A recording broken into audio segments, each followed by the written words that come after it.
Hi, I'm Micah Halpern. Thank you for joining me today as I do some thinking out loud. Our first segment is called Background Briefing. The first thing I've been thinking about is the internal debates taking place in Israel and the diaspora. Jew against Jew has become a recurring, attention-grabbing theme for the media. In Israel and in the diaspora, much ink has been spilled discussing and dissecting the numerous internal divisions disrupting the Jewish community. Internal Israeli conflicts have made their way to the diaspora. The issues are causing great concern, not only for Israelis, but also for non-Israeli Jews, and especially liberal Jews. Political differences, religious differences, sexual differences, even social differences, which began into a ripple and have now morphed into a wave, approaching the level of a tidal wave, literally, and they are overtaking Jewish communities worldwide. These conflicts and concerns have stirred Americans, average, non-Jewish Americans, to take notice. The inner workings in Israel, especially within this and surrounding the government of Israel, the new government of Israel, are now front page, above the fold headlines in the secular press. Not every day, but many days. And op-eds and back page news. For friends of Israel, as for haters of Israel, it appears to be all-consuming. Like in Israel, this coverage and the conversations they stimulate question the very democratic nature of Israel, the Jewish state. In the diaspora, one of the burning questions being asked centers on whether or not Israel is turning into a religious regime, a regime just like Iran, or similar to, or going down the road and path of Iran. Another is whether Israel will or will not protect minority rights. Lovers of Israel are stymied, searching for a response to these searing questions. Being proud of the Jewish state is not a viable answer. Not now. Not when some of the things Israel is doing are hard to be proud of. I've been brought into numerous conversations with unaffiliated Jews, with non-Orthodox Jews, with Orthodox Jews, people who feel as if they have been disenfranchised by the new Israeli government. And they have begun to articulate what they believe are the points of view of this new government that are antithetical to democratic values. My reasoned response is that Israel is still a democratic state, that in democracies the pendulum swings back and forth, that Israel is no different in that way than the United States, are met with skepticism at best. At worst, my words fall on deaf ears. Reminding people that the previous Israeli government, the Bennett-Lapid government, was liberal does not impress them. That this time liberal voices lost and conservative voices won holds no sway. And I understand why. Israel is different. Israel is supposed to be different. Israel has always been held to a different standard and a higher standard, not only by the world at large, but also by Jews at large. What so disturbs the diaspora Jewish community is what unites the diaspora Jewish community also.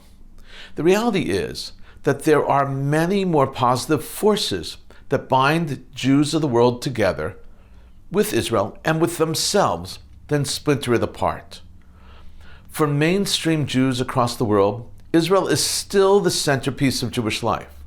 For those for whom it is not the epicenter of their lives, it at least plays a significant role in their lives. And alas, for those Jews for whom Israel is a negative force in their lives and their identity, for those for whom no argument will tip the scale, there will be no redemption regardless of what Israel does or does not do. For them, Israel is always wrong, and they will always find evidence to prove their point that Israel is incorrect, is at fault. Thankfully, while very vocal, they are still a minority, and a significant minority though. The bond that unites Jews is still a strong one. It's linked to the past and inextricably bound to a positive, creative future for the Jewish people. Our history is no trivial event. That, combined with Jewish tradition, language, culture, food, runs far deeper and is far more expansive than politics.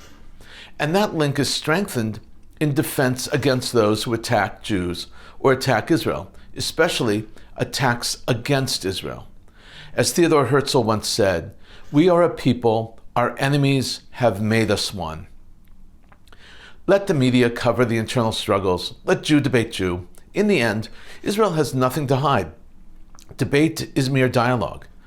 In a few days, the world will move on to another topic, but we will remain strong, united, democratic, and proud.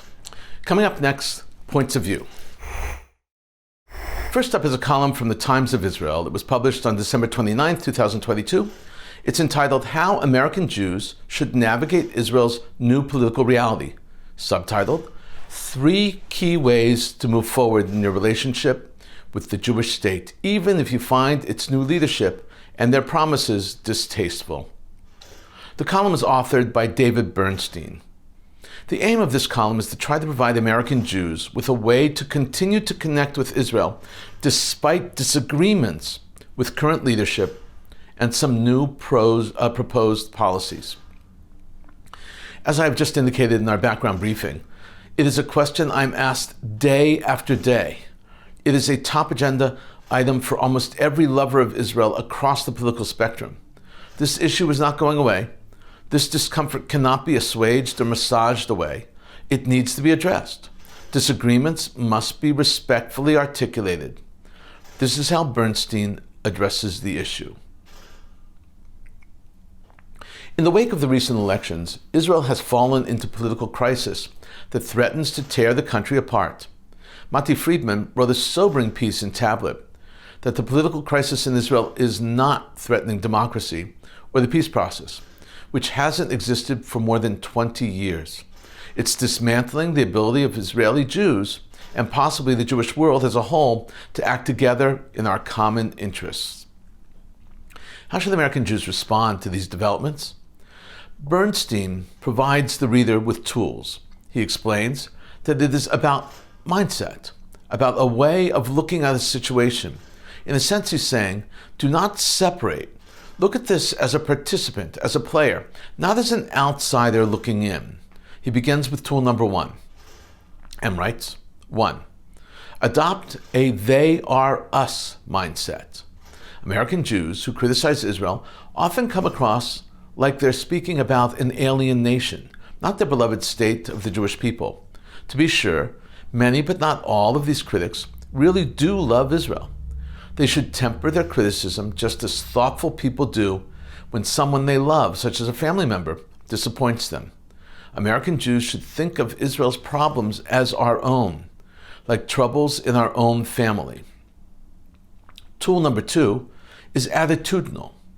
It's about tone. His advice, and it is a very good piece of advice, is to tone down the heat and the rhetoric. He writes, number 2, curb the heated moral rhetoric. Now is not the time for more open letters and petitions denouncing demagogic figures in Israel. Most Jews regard Ben Gvir as despicable. No one is saying that Temple Beth Shalom and Pico Robinson should invite the Israeli extremists to speak at its spring Shabbaton. He wouldn't come anyway.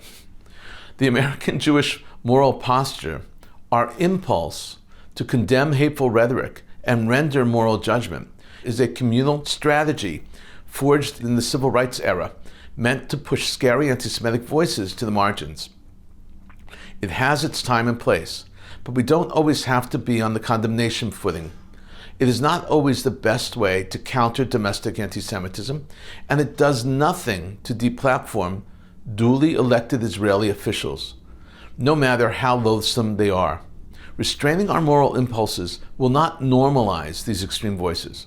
They have already been normalized, unfortunately, by thousands of people who voted them into power. Moreover, constantly expressing our disgust can be heard by ordinary Israelis, the people who actually vote in Israel, as a lack of support for the state in trying times. It will do nothing to curb the appeal of radicals in the eyes of the voters, and may even do the opposite. Moreover, when rabbis and American Jewish leaders blanketly denounce political developments in Israel, they risk alienating from the Jewish state many American Jews who may never have visited the country, let alone studied for a year during rabbinical school. Bernstein's third tool is also very practical. He reminds us that Israelis are also struggling with the issue. He advises reading their debates and talking to them. Show a concern for people across the political spectrum who are sincere about protecting Israeli democratic institutions. And so he continues and writes, 3. Engage with moderates in Israel. There are moderate Israelis on the center-left and center-right trying to build a sustainable politics and civil society in Israel. American Jews should spend less time condemning the bad guys and more time supporting the good guys. They need and deserve our partnership. Bring these moderates to speak at your meetings and conferences. Make common cause when possible. Leave the political trench warfare to moderate Israelis on the ground. Bernstein concludes very simply, imploring people to be thoughtful, and I would add, not just be thoughtful, but also be respectful as well. He writes, these are challenging times in Israel. Encourage thoughtfully. After all, they are us. This is an excellent piece by Bernstein. Thank you so much. Next up is a column from Reuters, dated January 5th, 2023. It's authored by the Reuters writers. It's just the Reuters column. The column raises some very important issues which have cascaded as a result of the earlier issues that we've been discussing. This is a different look at those issues. The column is entitled, New Arab Allies Face Quandary as Israel Shifts Hard Right. Subtitled, Analysis, any Abraham Accord candidate after swearing in of Netanyahu government will have to tiptoe around their allies over unpopular opinion toward Israel's political shift. As often happens, the subtitle and title say it all. The impact of the new Israeli government reaches far further than the Jewish world. The greater Arab world is watching and waiting. Reuters begins by writing the following. Israel's sharp tilt to what is likely to be the most hard-right government in its history puts its new Arab allies in the awkward position of having to deal with ultranationalists while trying to do more than just pay lip service to the Palestinian cause. Prime Minister Benjamin Netanyahu's cabinet, sworn in last week, includes hardcore rightist parties who want to annex West Bank land where Palestinians have long sought to establish an independent state. That poses a dilemma for 4 Arab states, the United Arab Emirates, Bahrain, Morocco, and Sudan, that moved toward normal ties with Israel 2 years ago, and now have to balance this new partnership with historic support for Palestinian aspirations. When the UAE, the Gulf business and investment hub, and a rising regional power, became the first Gulf Arab country to strike a deal with Israel in 2020 to establish ties, it hoped that long-standing combustible issues such as Israeli settlements in West Bank territory could be resolved. Reuters now points out that each Arab country, each member of the Abraham Accords, is deeply worried. Moreover, that the Palestinians felt betrayed by their fellow Arabs during the Abraham Accords. And yet, Netanyahu wants to forge ahead and secure relations with the most conservative of all Sunni states, Saudi Arabia. This is how Reuters puts it. He wants to cultivate relations with Saudi Arabia, the most conservative and cautious Middle East heavyweight. Peace with Saudi Arabia will serve 2 purposes, he told the private Saudi TV channel Al Arabiya last month. It will change our region in ways that are unimaginable, and I think it will facilitate ultimately a Palestinian-Israeli peace. Saudi Arabia is opening up somewhat under its de facto leader, Prince Mohammed bin Salman. But it has been cool to normalization with Israel in the absence of progress in the Palestinian statehood quest. Normalization with Israel will not help us at all. On the contrary, it will increase the brutality against us. It will cause a war. We will face problems and massacres, said Wawan Abu Zaid, 18, a resident of Palestinian Islamist-ruled Gaza. If correct, this does not bode well for the future. Coming up, commentary through cartoons, where pictures tell the story. I'm going to show you 4 cartoons and memes today. They're very funny. This first is a classic. It divides the generations into those who remember the good old times, The days of rotary phones, dial tones, roll down windows in cars, and those who don't and look at pictures of them and say, huh? If you know about those good old days, if you remember them, then you have reached a certain stage in your life. I'll call it maturity. And now the meme which goes, if you remember pumping gas behind your license plate, you must be really old. And that's true. Keeping with the same theme, remember waiting to get online with AOL, America Online? Listening to that dial tone? I know people who still use AOL exclusively. I actually still have an active AOL address, but it dumps everything into my other accounts. I keep it because some people still use that address to write me.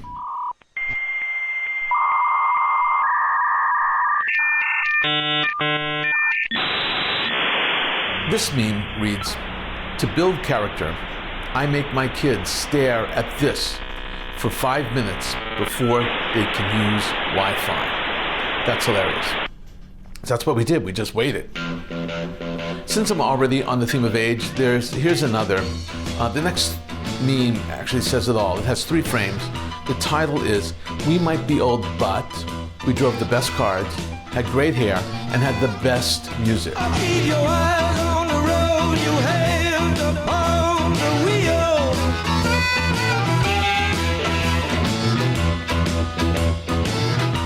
I drove a 67 Mustang and a 73 Mach 1.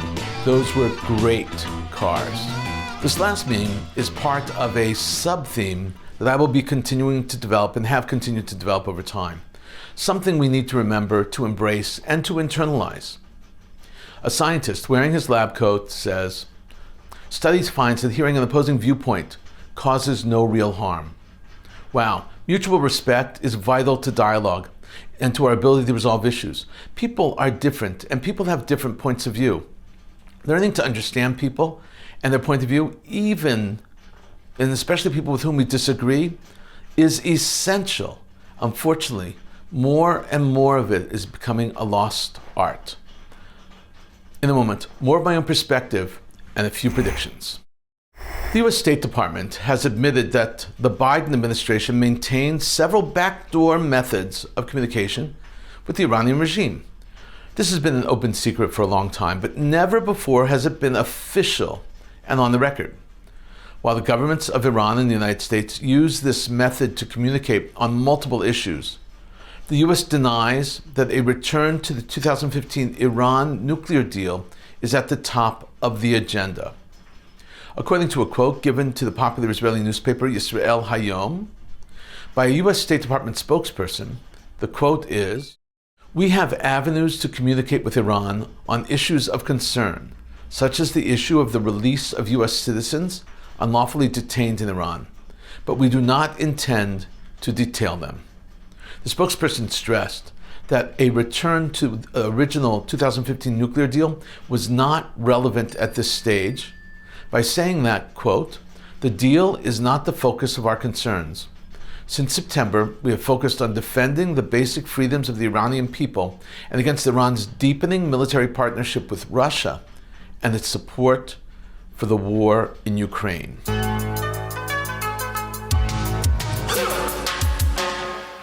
German security forces detained a 32-year-old Iranian national on suspicion of planning a terror attack. According to reports, the Iranian national was suspected of having prepared an Islamist attack against the state using cyanide and ricin that he purchased. Cyanide and ricin are chemicals used for mass terror attacks. This was a very good catch, Germany. Bad boys, bad boys. Iran has foiled a cyber attack against its central bank. This news comes to us from Iran's telecommunication infrastructure company. In October, the famous hacking group called Anonymous, along with several other global hacking groups, threatened to launch cyber attacks on Iranian institutions and officials in support of the anti-government protests spreading throughout the country. The hackers wanted to bypass Iranian internet censorship, which inhibits the ability of local Iranians to communicate. Amir Mohammad Dazeh Lajaravi, head of the infrastructure communications company, said that the central bank was targeted by a distributed denial of service attack. That's called, we abbreviate it all the time as the DDoS, denial of service attack, sometimes just DOS. DDoS attacks attempt to cripple servers by overwhelming them with internet traffic. IRNA, the official Iranian news agency, quoted Lajavardi as saying, quote, "These days, the largest volume of foreign attacks is against banks and financial institutions, internet providers, and communications infrastructures, which have been repelled."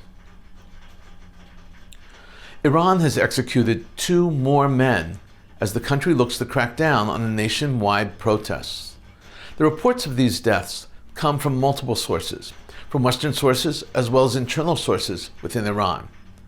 As we all know by now, demonstrations and protests, which began in September of 2022, brought on by the death of Mahsa Amini, a 22-year-old woman who died after being arrested by Iranians' morality police for allegedly violating the country's dress code, have spread throughout the country. Mohammad Mahdi Karami and Saeed Mohammad Husseini, the most recent Iranians to be executed by Iranian authorities, were hanged in public from a crane. The 2 men were convicted of killing a member of Iran's Revolutionary Guard called the Basij. It was a part of a separate military force. It took place in November. The Basij was a military force that has been deployed to quell the protests in large Iranian cities. According to reports, Karami was an Iranian Kurdish karate champion and Husseini was a volunteer coach. At least 517 Iranian protesters have been killed and 19,262 protesters detained, arrested during the nationwide protests. According to figures released by the human rights activist news agency, and according to Iranian media, at least 41 people have received death sentences since September when the protests began. But that number could be much higher, extremely higher, exponentially higher. Israel revoked permits of 3 Palestinian Authority, the PA, officials who paid visits to an Arab terrorist released from Israeli prison. The prisoner was released after serving 40 years for murder of an Israeli Defense Forces soldier. The decision to revoke the permits is part of the Israeli government's response to the PA's decision to wage political and legal war against the State of Israel by initiating an anti-Israel motion in the United Nations.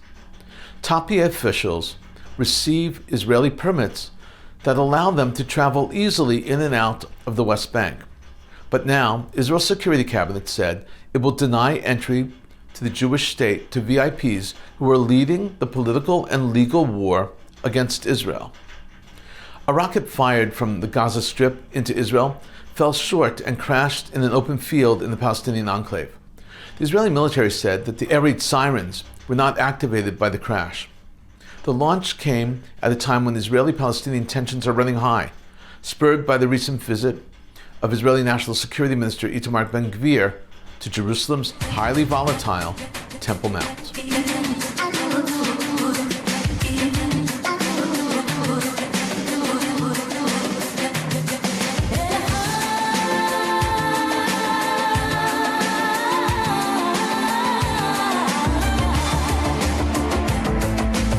Lovers of Israeli music have always known that Ofra Haza is one of the world's greatest singers of all time. Now it's official. Rolling Stone magazine just published its 200 greatest singers of all time, and Israel's own Ofra Haza was in the top 200. Ofra Haza, who received the nickname the Madonna of the Middle East by music journalists, was ranked 186 to the prestigious list. In their tribute to this musical diva, the magazine wrote, quote, "Like a call to prayer, the opening phrase of Ofra Haza's 1984 Imna Alu is instantly transportive, sweeping the listener up in her expressive, fluttery mezzo-soprano. When UK production duo Kolkat sampled that passage on their landmark 1987 remix of Eric B. and Rakim's Paid in Full, it was a cross-cultural masterstroke that helped bring the Israeli singer's unmistakable voice to the pop mainstream." Inspired by her Yemeni Jewish ancestry, Chazа combined traditional vocal conventions with modern technique to create something that felt at once ancient and ahead of its time.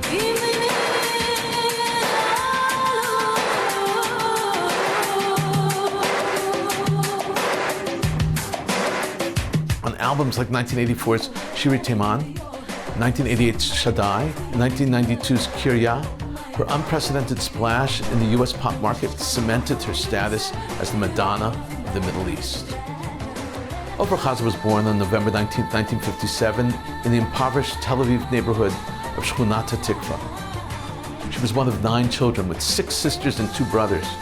Her parents, Yafet and Shoshana Chazа, were Mizrahi Jews who had immigrated from Yemen. By the time she was 19 years old, Ofra Chaza was one of the most recognized faces in Israeli pop. In 1979, she completed her mandated Israeli military service, and her face, her voice, her style was known to almost every single Israeli. Ofra Chaza joins a great list, a list of some of the best names ever. The top 10 spots in Rolling Stone's chart went to Al Green, Otis Redding, Beyonce, Stevie Wonder, Ray Charles, Mariah Carey, Billie Holiday, Sam Cooke, and Whitney Houston, Aretha Franklin, and of course, we have Ofra Chaza. قلبي يحب الهوى لا تمنعه مني من في طريق المحبة لداخل القلب. You stole my heart, you stole my soul, you take my breath away. You stole my heart, you stole my soul, you take my breath away. What can I do, what can I say when you're so far away? What can I do, what can I say when you're so far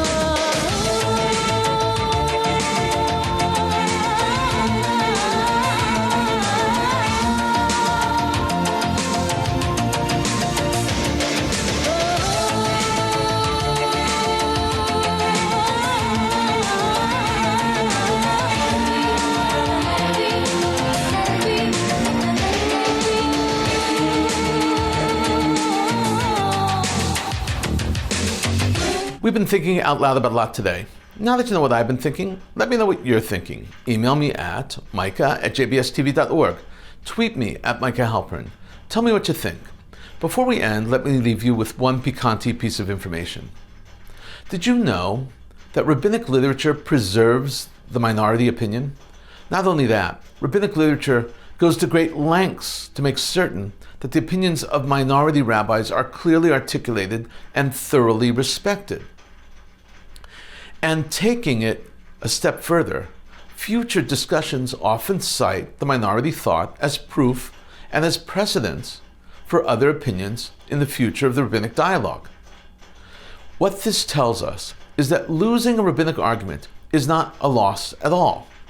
According to rabbinic thought, the majority opinion holds and becomes practice, but preserving the minority allows for further discussion.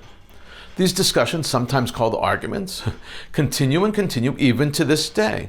So learning Gemara and Mishnah is a reenactment of the debates. Even today, when we learn Gemara and Mishnah, we are active participants in those old debates and continuing them to this very day. Interestingly, U.S. legal discourse follows suit. Supreme Court opinions always have majority opinions and dissenting opinions, minority opinions. Often they also have concurring opinions. There is usually one draft for each side of the argument, but when a justice feels that they need to write independently, they do so concurrently. All opinions, majority, dissenting, and concurring opinions, can be cited as precedent in all future legal arguments. The rationale is that dissenting opinions are a different and very well thought out analysis of the legal topic, even if they were in the minority at the time. Times change, opinions change. Thank you for thinking out loud with me, Micah Halpern. Let's think out loud again next week on JBS.